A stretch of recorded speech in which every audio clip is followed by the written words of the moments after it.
अखबार न्यूज़ में सभी का स्वागत है। आज बिदर तहसील ऑफिस के अंदर लोकायुक्त के सुपरिटेंडेंट एसपी साहब मौजूद है, जो बिदर के तमाम डिपार्टमेंट के जिम्मेदार ऑफिसर्स इस मीटिंग में मौजूद थे। तो आइए हम लोकायुक्त एसपी साहब से ये जानेंगे कि साहब स्पेशली आज ये मीटिंग लेने का मकसद क्या था।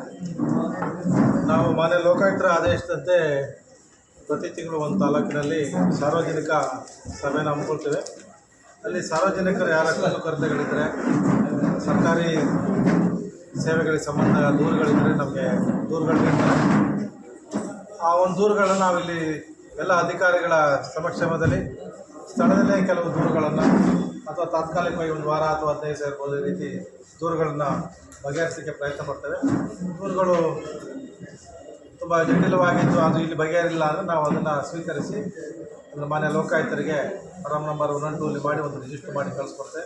ನಂತರ ಅಲ್ಲಿಂದ ಎನ್ಕ್ವೈರಿ ಆಗಿ ಅದು ಸೂಕ್ತವಾದ ಒಂದು ಅಂತಿಮವನ್ನು ಹಾಕ್ತಾರೆ. ಸರ್, ಪಬ್ಲಿಕ್ से कितने कंप्लेंट्स आपको आए आज? ಈ ದಿನ ನಮಗೆ ಸುಮಾರು 7 ಕಂಪ್ಲೇಂಟ್ ಬಂದಿದೆ, 8 ಕಂಪ್ಲೇಂಟ್ ಇದೆ. ಅದರೊಳಗೆ ನಾವು 2 ಫಾರಂ ನಂಬರ್ 1 2 ಕೇಸನ್ನು ರಿಜಿಸ್ಟರ್ ಮಾಡಿದ್ದೀವಿ. ನೋಡಿದ್ದು ತಾತ್ಕಾಲಿಕವಾಗಿ ಇಲ್ಲೇ ಸಂಬಂಧಪಟ್ಟ ಇಲಾಖೆ ತಹಶೀಲ್ದಾರ್ ಇರ್ಬೋದು, CO EO ಇದ್ದಾರೆ, ಅವರಿಗೆ ಆ ಕೇಸ್ಗಳನ್ನ ಡಿಸ್ಕಸ್ ಮಾಡಲಿ ಅಂತಲೇ ಕಾನೂನುಬದ್ಧವಾಗಿ ಅದನ್ನು ಪರಿಶೀಲಿಸಿ ಕ್ರಮ ಕೈಗೊಳ್ಳುತ್ತೆ ತಿಳಿಸಿದ್ದೀವಿ. ऐसा डिस्ट्रिक्ट लेवल में खाली 8 कंप्लेंट आए बोलो तो बहुत ही अच्छा चल रहा है काम। बिदर तालुका लेवल में सिर्फ 8 कंप्लेंट है। ಸಾರ್ವಜನಿಕ ಜಾಣಕಾರಿ ಇರಬೇಕಾಗತ್ತೆ ಒಂದು. ಇನ್ನೊಂದು ನಮ್ಮ ಆಫೀಸ್ ಕೇಂದ್ರ ಕಚೇರಿ ಇಲ್ಲೇ ಇರೋದ್ರಿಂದ ಅಲ್ಲೂ ಪ್ರತಿದಿನ ನಾವು ಕಂಪ್ಲೇಂಟ್ ರಿಜಿಸ್ಟರ್ ಮಾಡ್ತೀವಿ. ಪ್ರತಿದಿನ ಬರ್ತಾ ಇರ್ತಾರೆ ದೂರುಗಳು. सर, एक लास्ट क्वेश्चन, हमारा डिस्ट्रिक्ट बैकवर्ड एरिया है कर्नाटक एरिया का, कर्नाटक स्टेट का। यहाँ पर एजुकेशन का रिजल्ट एकदम बहुत डाउन आ रहा है। एजुकेशन इम्प्रूव हुआ तो हमारा डिस्ट्रिक्ट ऑटोमेटिक इम्प्रूव हो जाता है साहब। Education is a key of development. So what is your thinking about the development of Bidar district education? ಅದೆಲ್ಲ ಸಂಬಂಧಪಟ್ಟ ಬೇಕಾದಷ್ಟು ಅದಕ್ಕೆ ಆದ ಇಲಾಖೆಗಳಿದೆ, ಜಿಲ್ಲಾಡಳಿತ ಇದೆ. It's your you also responsible that for the better result. ಅದನ್ನು ನೋಡ್ಕೊಳ್ತಾರೆ, ಅದನ್ನು ಎಫೆಕ್ಟಿವ್ ಮಾಡ್ತಾ ಇದ್ದಾರೆ. ಅದನ್ನು ಜೊತೆಗೆ ಶಿಕ್ಷಣ ಇಲಾಖೆಯವರು ಒಂದು ಉತ್ತಮವಾಗಿ ಕರ್ತವ್ಯ ನಿರ್ವಹಿಸಿದರೆ ಅದು ಆ ಒಂದು CEO ಇರ್ಬೋದು ಅಥವಾ ಶಿಕ್ಷಣ ಇಲಾಖೆ ಇರ್ಬೋದು, ಸೋಷಿಯಲ್ ವೆಲ್ಫೇರ್ ಡಿಪಾರ್ಟ್ಮೆಂಟ್ ಇವರೆಲ್ಲರೂ ಕೈಗೂಡಿಸಿ ಒಂದು ಶಿಕ್ಷಣ ಏನಿದೆ ಶಾಲೆಗಳನ್ನ ಉತ್ತಮ ಮಟ್ಟಕ್ಕೆ ಏರಿಸಿ, ಜೊತೆಗೆ ವಿದ್ಯಾರ್ಥಿಗಳಿಗೂ ಅಷ್ಟೇ ಒಳ್ಳೆ ಉತ್ತಮವಾದ ಒಂದು ಶಿಕ್ಷಕರು ಒಂದು ಕೋಚಿಂಗ್ ಕೊಟ್ಟರೆ ಮುಂದೆ ಬರೋ ದಿವಸಗಳಲ್ಲಿ ಒಳ್ಳೆ ಉತ್ತಮವಾದ ರಿಸಲ್ಟ್ಗಳನ್ನ ಪಡೆಯಬಹುದು. ಸರ್, ಒನ್ ಮೋರ್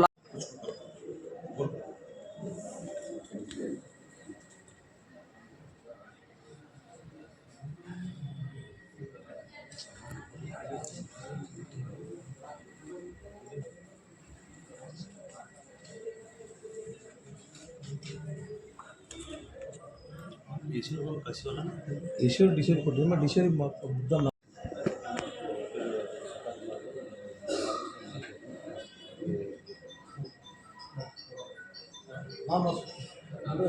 ಯಾಕೆ ರಾತ್ರಿ ಹೋಗಿ ಫೈಲ್ ಥೋड़ा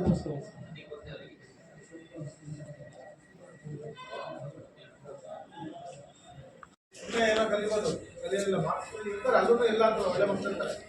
ಇಲ್ಲಿ ಮಕ್ಕಳಷ್ಟು ಒಂದು ಸಾಮಾನ್ಯ ತಿಳುವಳಿಕೆ ಜ್ಞಾನ ಅವ್ರಿಗಿರೋದಿಲ್ಲ. ಅವ್ರಿಗೆ ಪೇಪರಿಂಗ್ ಜಾಸ್ತಿ ಆಗಿರ್ತದೆ, ಎಂಪ್ಲಾಯ್ಮೆಂಟು ಹುಡ್ಕೊಂಡು ಹೋಗೋದು ಕಡಿಮೆ ಇರ್ತದೆ. ಏನಾದ್ರು ಅವ್ರಿಗೆ ಒಂದು ಸೆಟಪ್ ಮಾಡ್ಕೊಂಡಿರ್ತಾರೆ, ಆನ್ಲೈನ್ ಹೋಗ್ತಾರೆ. ಜೊತೆಗೆ ಸರ್ಕಾರಿ ಶಾಲೆಗಳು ಮಕ್ಕಳಿಗೆ ಒಳ್ಳೆ ಮುಂದೆ ಒಂದು ಸರ್ಕಾರಿ ನೌಕರಿ ಇರ್ಬೋದು ಹೋಗೋದಕ್ಕೆ ಅವಕಾಶ ಇರ್ತದೆ. ಸ್ಕೂಲ್ಗಳು ಉತ್ತಮ ಆಗಬೇಕು ಹೋಗ್ತಾ ಹೋಗ್ತಾರೆ. ಎಲ್ಲರೂ ಮನಸ್ಸು ಮಾಡಿದ್ರೆ ಉತ್ತಮ ಆಗ್ತದೆ. ಪ್ರೈವೇಟ್ ಸ್ಕೂಲ್ಗಳು ಅಷ್ಟೇ ಎಲ್ಲ ಹೈ ಸ್ಕೂಲ್ ಅಂತಲೇ ಅವ್ರದ್ದು ಒಳ್ಳೆ ಉತ್ತಮ ಸ್ಕೂಲ್ಗಳು ತುಂಬನೇ ಇರ್ತದೆ. ನಾವು ನಮ್ಮ